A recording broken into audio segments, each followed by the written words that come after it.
by Ajay Star.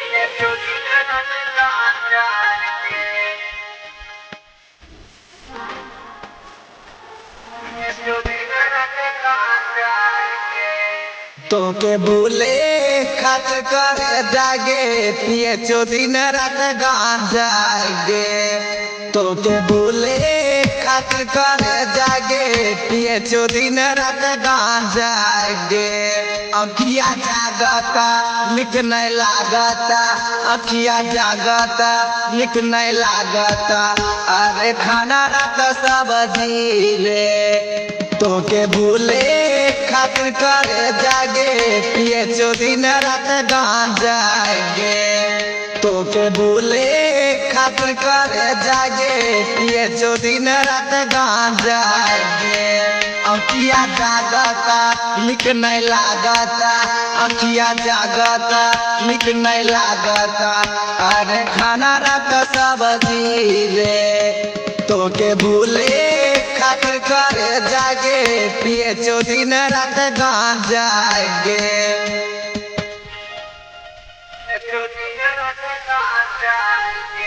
Ganpati recording studio Bhawanipur.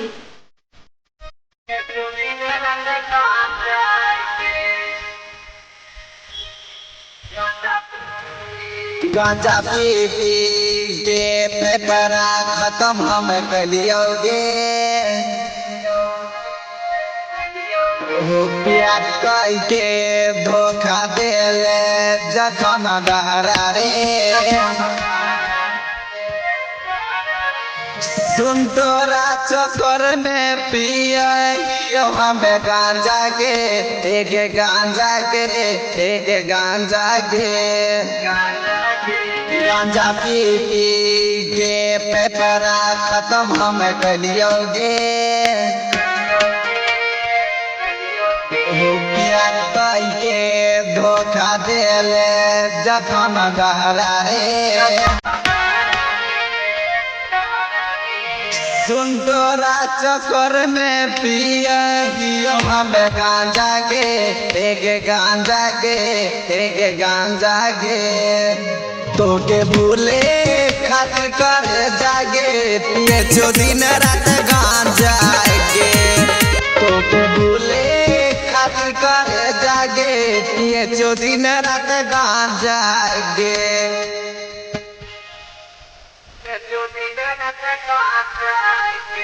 Ganpati recording studio Bhawanipur.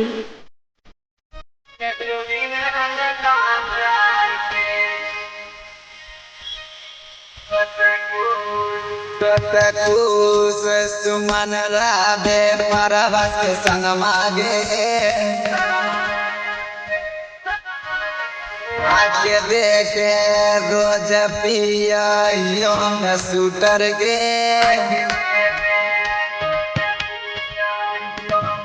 कहे रो तोरा गौरव नहीं पुकार महादेव जी हे गे महादेव जी हे गे महादेव जी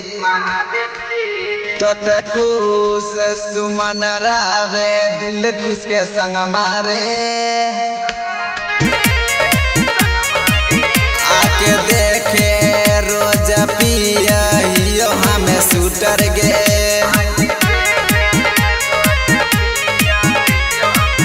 कहे रो तोरा गौरव नहीं माफ कर तो महादेव जी हे गे महादेव जी हे गे महादेव जी तोके भूले खातिर करे जागे पिए चो दिन रात गांजा गे तोके भूले खातिर करे जागे पिए चो दिन